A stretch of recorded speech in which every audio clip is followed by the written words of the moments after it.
अरे एवरीवन, स्वागत है आप सभी के डेली करंट अफेयर्स एमसीक्यू में। तो आज हम लोग देखेंगे 11 इंपॉर्टेंट एमसीक्यू जो हमारे एग्जाम पॉइंट ऑफ व्यू से महत्वपूर्ण होगा। ये एमसीक्यू आगामी सभी कॉम्पिटिटिव एग्जाम के लिए महत्वपूर्ण होगा। तो चलिए देखते हैं आज का पहला प्रश्न। टेनिस के इंटरनेशनल हॉल ऑफ फेम 2025 हेतु किसे चुना गया है? Maria Sharapova, Vijay Amritraj, Leander Paes, Jannik Sinner. तो इसका सही जवाब होगा ए, मारिया शारापोवा। रूस की मारिया शारापोवा व अमेरिका के ब्रायन बंधुओं का टेनिस के हॉल ऑफ फेम हेतु चयन।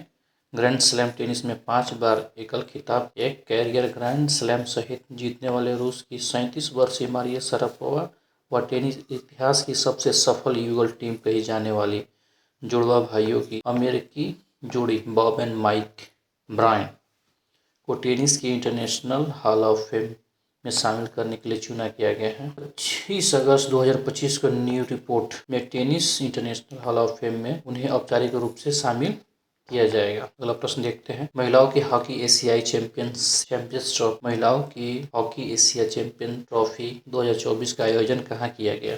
ऑप्शन ए है राजगीर, ऑप्शन बी है बोधगया, ऑप्शन सी है पटना, ऑप्शन डी है नालंदा। तो इसका सही जवाब राजगीर। एशियाई हॉकी महासंघ के तत्वाधान में महिला हॉकी की एशियाई चैंपियंस ट्रॉफी का 8वां संस्करण बिहार में राजगीर में 2024 में आयोजित हुआ। विजेता भारत ने फाइनल में चीन को हराकर जीत हासिल। तीसरा स्थान जापान का रहा। टूर्नामेंट में सर्वाधिक गोल करने वाले दीपिका सहरावत को टूर्नामेंट में सर्वश्रेष्ठ खिलाड़ी घोषित किया गया। सर्वश्रेष्ठ गोलकीपर का पुरस्कार जापान की यू कुडो को मिला। खिताब विजय के लिए भारतीय टीम 8.5 लाख। एशियाई हॉकी महासंघ ने पुरस्कार दिया। उपविजेता चीन को 6 लाख मिले। अगला प्रश्न देखते हैं। भारत एवं वियतनाम का द्विपक्षीय सैन्य अभ्यास 2024 निम्नलिखित में से कौन सा है? बीनबैक्स, एमपीएक्स, वज्र प्रहार, गणुर शक्ति। तो इसका सही उत्तर होगा बीनबैक्स। भारत एवं वियतनाम द्वारा द्विपक्षीय सैन्य अभ्यास बीनबैक्स 2024 अम्बाला में हुआ, जो अम्बाला के साथ साथ चंडी मंदिर में भी यह संयुक्त अभ्यास चला। दोनों देशों के इस संयुक्त अभ्यास वियतनामी इंडिया बायलैटरल आर्मी एक्सरसाइज में इस वर्ष सेना के साथ साथ वायुसेना के कर्मी भी शामिल थे। इसका पिछला संस्करण 2023 में जो वियतनाम में हुआ था। अगला प्रश्न देखते हैं। हाल ही में इंदिरा मैराथन 2024 का आयोजन कहाँ किया गया? तो पहला ऑप्शन है लखनऊ, दूसरा ऑप्शन है वाराणसी, तीसरा ऑप्शन है प्रयागराज, चौथा ऑप्शन है कानपुर। तो इसका सही जवाब होगा सी, प्रयागराज। दिवंगत पूर्व प्रधानमंत्री इंदिरा गांधी के जन्मदिन पर ये आयोजित किया जाता है, जो प्रयागराज में इस बार आयोजित किया गया। और ये 39वीं अखिल भारतीय इंदिरा गांधी मैराथन दौड़ में पुरुष वर्ग सेना के धाव के लिए ही पहले स्थान प्राप्त किया। हैदराबाद में तैनात सेना के योगेश शर्मा ने और महिला वर्ग के हरियाणा निवासी रेलवे की सोनिका ने प्रथम स्थान प्राप्त किया। अगला प्रश्न देखते हैं। 2024 में जारी किए गए जलवायु परिवर्तन प्रदर्शन सूचकांक में भारत की क्या रैंकिंग रही? ऑप्शन ए 10वीं, ऑप्शन बी 11वीं, ऑप्शन सी 12वीं, ऑप्शन डी 13वीं। तो इसका सही जवाब होगा 10वीं। जलवायु परिवर्तन प्रदर्शन सूचकांक 2025 को जर्मन मार्च, न्यू क्लाइमेट इंस्टीट्यूट और क्लाइमेट एक्शन नेटवर्क द्वारा जारी किया गया। इसमें भारत की 10वीं रैंकिंग रही। गौरतलब है कि यह सूचकांक 63 देशों और यूरोपीय संघ जलवायु संरक्षण प्रदर्शन का मूल्यांकन करता है, जो सामूहिक रूप से वैश्विक ग्रीन हाउस गैस के उत्सर्जन के 90% से अधिक के लिए जिम्मेदार है। अगला प्रश्न देखते हैं। सीवी रामकृष्णन, जिनका हाल ही में निधन हुआ, जो 1955 में कहाँ एमएस यूनिवर्सिटी की स्थापना की थी? ऑप्शन ए है सूरत, ऑप्शन बी है अहमदाबाद, ऑप्शन सी है बड़ोदरा, ऑप्शन डी है पुणे। तो इसका सही जवाब होगा सी, वडोदरा। नोबेल पुरस्कार विजेता वेंकी रामकृष्णन के पिता प्रोफेसर कुमारलिंगम वी रामकृष्णन का 9 नवंबर 2024 को कैम्ब्रिज यूनाइटेड किंगडम में निधन हो गया। वह 98 वर्ष के थे। प्रोफेसर सीबीआर जैसे कि वे लोकप्रिय के रूप में जाने जाते थे। 1955 में वे बड़ोदरा में Maharaja Sayajirao university of Baroda MSU में जैव रसायन विभाग की स्थापना की और बहुत ही कम उम्र में उसे पहले विभागाध्यक्ष बने। अगला प्रश्न देखते हैं। क्वाड का 6ठा शिखर सम्मेलन कहाँ आयोजित हुआ? ऑप्शन है अमेरिका, ऑप्शन बी है जापान, ऑप्शन सी है टोक्यो, ऑप्शन डी है वाशिंगटन।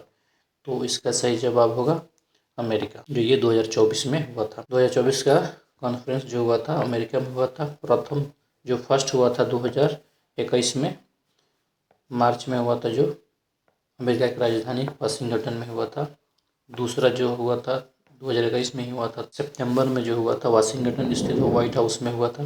तीसरा 2022 में हुआ था, जो वर्चुअल हुआ था, अमेरिकी राष्ट्रपति द्वारा किया गया। चौथा 2022 में किया गया, मई में किया गया, जो जापान के प्रधानमंत्री द्वारा टोक्यो में आयोजित किया गया। पांचवा जो 2023 में किया गया, जापान में किया गया, हिरोशिमा में। Quad stand for quadrilateral security dialogue, जो इसका स्थापना जो है 2017 है। मेंबर कंट्री देखते हैं कि अमेरिका, जापान, ऑस्ट्रेलिया तथा भारत है। क्वाड का विचार सबसे पहले जापान के प्रधानमंत्री शिंजो आबे ने 2007 में दिया था। क्वाड का कोई औपचारिक संगठन और संविधान नहीं है, फिर भी इसके सदस्य देशों ने नेताओं के वक्तव्य तथा इसके शिखर सम्मेलन में के आधार पर इसके निम्न प्रमुख उद्देश्यों का उल्लेखन किया जा सकता है। क्वाड एक खुले और स्वतंत्र हिंद महासागर क्षेत्र की स्थापना का पक्षधर है। दूसरे शब्दों में हिंद महासागर क्षेत्र में एक ऐसी नियम आधारित व्यवस्था की स्थापना करना है जिसमें आवागमन की स्वतंत्रता हो। हिंद प्रशांत क्षेत्र में ढांचागत सुविधाओं तथा वैकल्पिक वैश्विक आपूर्ति श्रृंखला का विकास सदस्य देशों के मध्यवर्ती हुए। आधुनिक तकनीकी क्षेत्रों में सहयोग, जलवायु परिवर्तन चुनौती का समाधान आदि विषयों पर सदस्य देशों के बीच सहयोग बढ़ाना। अगला प्रश्न देखते हैं। मिशन इंद्रधनुष के तहत कितने प्रतिशत टीकाकरण का लक्ष्य निर्धारित किया गया है? तो ऑप्शन ए है 60%, ऑप्शन बी है 70%, ऑप्शन सी है 80%, ऑप्शन डी है 90%। तो इसका सही जवाब होगा 90%। मिशन इंद्रधनुष जो दिसंबर 2014 में शुरू किया गया था। मिशन इंद्रधनुष MI भारत सरकार द्वारा एक रणनीतिक पहल है जिसके उद्देश्य पूरे देश में बच्चों के लिए पूर्ण टीकाकरण कवरेज को बढ़ाना है, जिसका लक्ष्य निर्धारित किया गया है 90% कवरेज करना है। मिशन इंद्रधनुष के अंतर्गत विशेष रूप से कम टीकाकरण दर वाले क्षेत्रों पर ध्यान केंद्रित किया गया है, जिसमें दुर्गम क्षेत्रों और समुदाय शामिल हैं, जहां बच्चों को या तो टीका नहीं लगाया गया है या आंशिक रूप से टीका लगाया गया है। यह मिशन एक लक्षित दृष्टिकोण अपनाता है कि अब तक मिशन इंद्रधनुष के 12 चरण पूरा हो चुके हैं, जिसमें देश भर में 554 जिले शामिल। टीकाकरण का प्रयास जो है क्रमशः 541 जिलों में 16,850 गाँव और 117 आकांक्षी जिलों और 48,929 गाँवों तक विस्तृत हुआ। मिशन इंद्रधनुष के पहले 2 चरण के परिणाम स्वरूप मात्र एक वर्ष में पूर्ण टीकाकरण कवरेज में 6.7% की वृद्धि हुई, जो कि प्रारंभिक सफलता को दर्शाता है। अगला प्रश्न देखते हैं। ब्रिक्स देशों का 16वां शिखर सम्मेलन कहाँ संपन्न हुआ? ऑप्शन है भारत, ब्राजील, चीन, दक्षिण अफ्रीका। तो इसका सही जवाब होगा, और यहाँ पे ऑप्शन ये जो होगा ये ऊपर चला गया, रूस होगा, रूस। तो इसका सही जवाब होगा रूस। ब्रिक्स देशों का 16वां शिखर सम्मेलन जो हुआ था काजान में हुआ था। 5 सदस्य जो है इसके ब्रिक्स के रूस है, चीन है, भारत, ब्राजील और दक्षिण अफ्रीका है। 4 नए देश जो शामिल किए गए हैं, जिसमें मिस्र है, इथोपिया है, ईरान और संयुक्त अरब अमीरात भी पूर्ण सदस्य के रूप में शामिल रहे। ये 15वें शिखर सम्मेलन में सदस्य के रूप में शामिल करने की मंजूरी दी गई थी। और इस वर्ष का जो थीम था strengthening multilateralism for just global development and security. BRICS का जो 17वां शिखर सम्मेलन अगले वर्ष यानी 2025 में ब्राजील में प्रस्तावित है। अगला प्रश्न देखते हैं। आसियान का 44वां और 45वां शिखर सम्मेलन कहाँ संपन्न हुआ? ऑप्शन ए वियतनाम, ऑस्ट्रेलिया, चीन, भारत।